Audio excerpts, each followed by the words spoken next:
Are you gonna be my cameraman today? Huh? Are you gonna be my cameraman today? Hey, so a couple weeks back I messaged Weld Metals online and got them to send me some aluminum pie cuts for a video. So these are 3-inch aluminum pie cuts, and in this video I figured I'd show you guys how to clock them right, how to TIG them out. Also, Weld Metals I'm an affiliate for, so if you plan on ordering any of their stuff, use my link in the description below.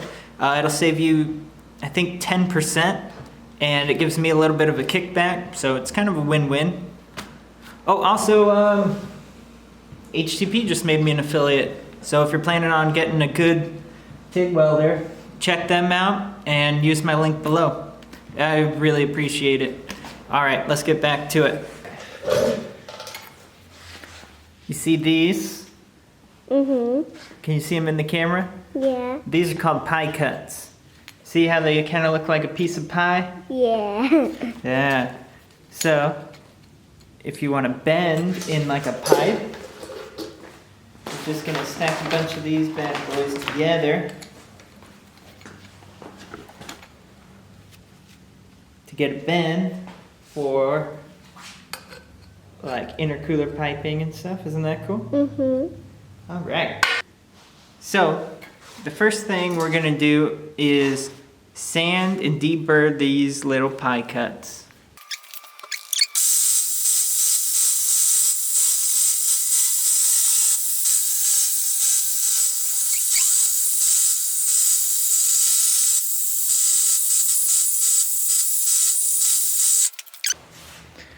Now we got our deburr tool, so we're gonna get all the burrs out. I remember that one. Yeah. I was thinking it was a welding one, Uh-huh.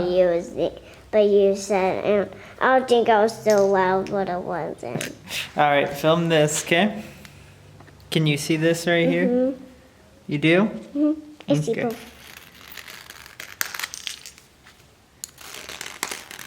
See how it just cuts all that stuff out?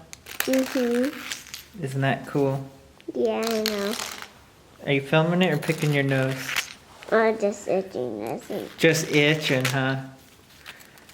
I think you're a nose picker. No, I wasn't picking my nose. Look at my finger. Yeah, there's no booger, but I see a little brown. Were you itching your butt? No. That's disgusting. Are you filming this? Yes. You're not. Yes, I am. You're a little goober.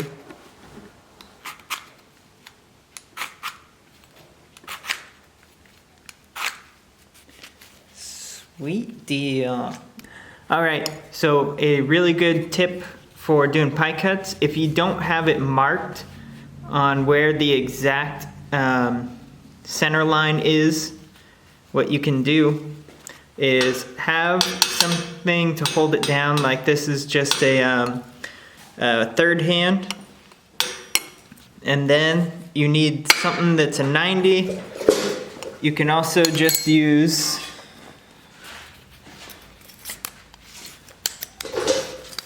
the end of a square, as long as it's, you know, accurate.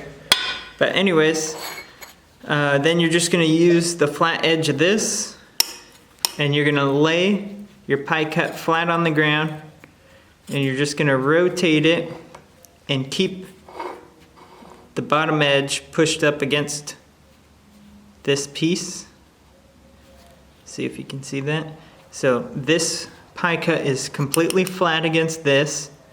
You push it up against this till both sides, this side and that side of the 1, 2, 3 block are hitting. And then you're just gonna rotate it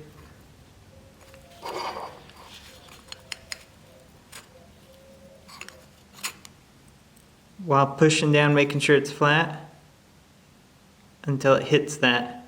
And you don't have to be dead center, since this is a 3-inch block and this is 3 inches, kind of goofy. So I'll put it back here a little. And where that hits is going to be your best bet, or your perfect 90. So put that on there just to hold it and get it even more precise. Once you have that, that means dead center of this is your center line. So that's your shortest part of your radius. This is your longest part, halfway up. Then you're going to take your other piece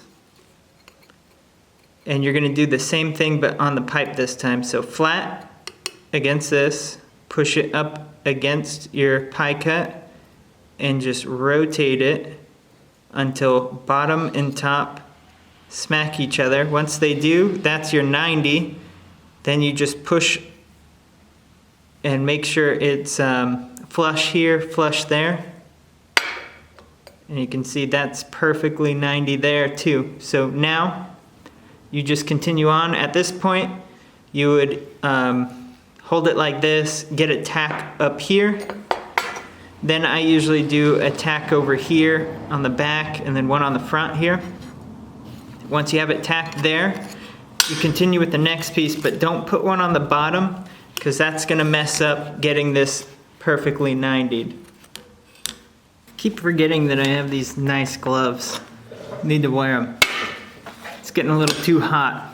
Anyways, this is normally what I end up doing on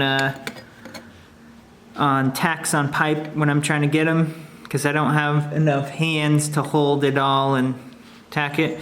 So I just kind of pedal bump it real quick and fusion weld it. Let's see if you can see that. And a lot of times they'll crack out, especially on 6061, but you just need enough to hold it. So at these pie cuts, I'm going to be running 49-43 filler. I'm going to kind of pretend like it's a cold air intake sort of thing. You know, anything in an engine compartment that's really going to be, what is it, 150 degree, like running a lot. 53, 56 will corrode on you. You can use 40-43. I just bought 49-43 because I like the way it flows better. It's like my favorite run, so I'm going to use it on these guys.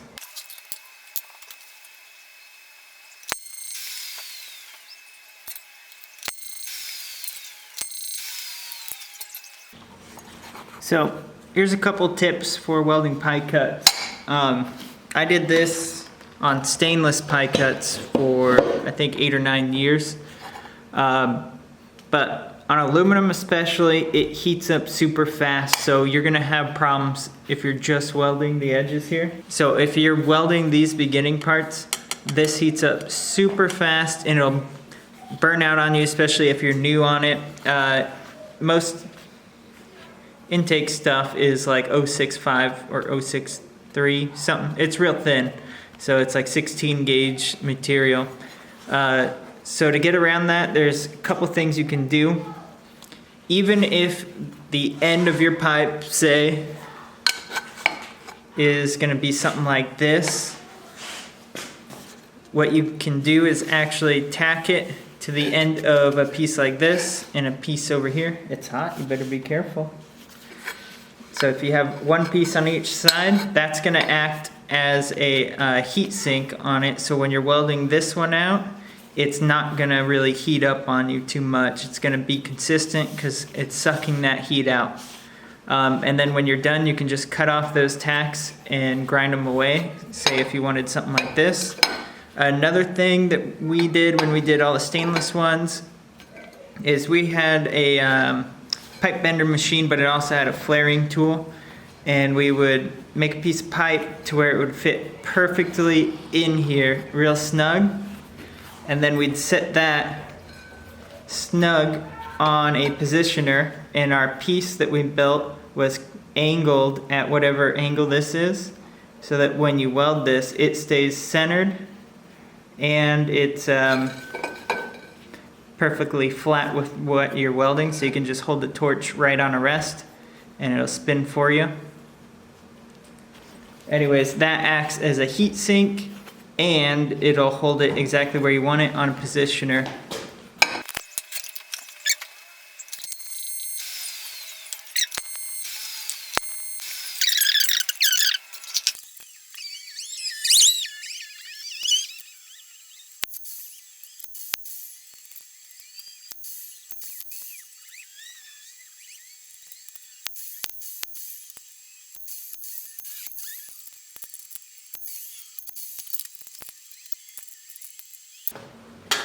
All right, so let's say this is beginning of our intercooler pipe, and now we need it to kick up 90 degrees off of this guy. We take our 90 degree, 5 pieces of this is 90 degrees. Each cut is 9 degrees. So each one of these is 9 degrees. Add those together, 18 degrees per piece. All right, so we're gonna kick it up 90 off of that. The way to find 90 on here and get this guy 90, the simplest way is just use some V-blocks. Set your pipe in there. Make sure you have a Sharpie ready. Get some type of square. And the wider the face on these are, the easier it is to do this stuff. So you're going to rest it. Make sure your table's level. This one isn't, but for sake of the argument, let's just pretend it is. Once it's level, you're just going to push it up here and rotate this guy until it hits both faces, top, bottom. Something to hold it down just to give you a little more room to work with. So you're going to take your 90 piece, take a level, throw that guy on there.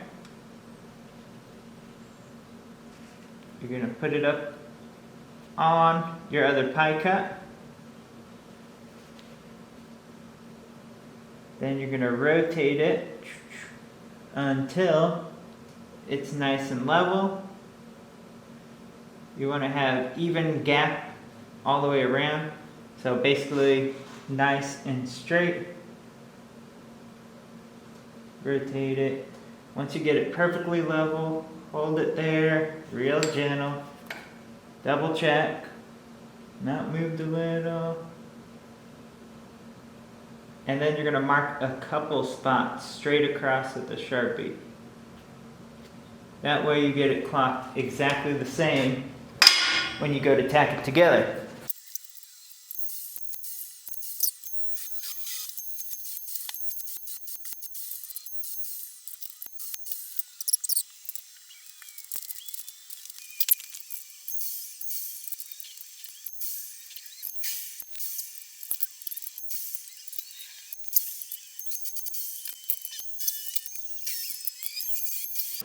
So when I do exhaust systems or intake systems, what you want to do is do your starts and stops in the spots that's not going to be visible. I mean, you can stop and re-pick up there and continue on, but your actual end point, your termination, put it where it's not going to be seen. So let's say this is your cold air intake box right here. And then this runs over and then straight into the motor or however you have it. So this is what's going to be visible. Actually, I guess it would be backwards for you guys. So all of this though is going to be visible from the top. So anything under here, you're good to go. And so what I used to do was just mark, with the Sharpie where I want my ends to be. And then you can see on the back where you should be starting and stopping.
So it's all welded out now.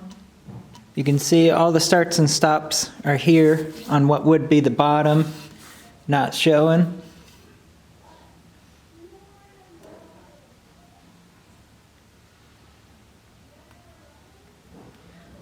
Took me a little bit to get in the groove of it.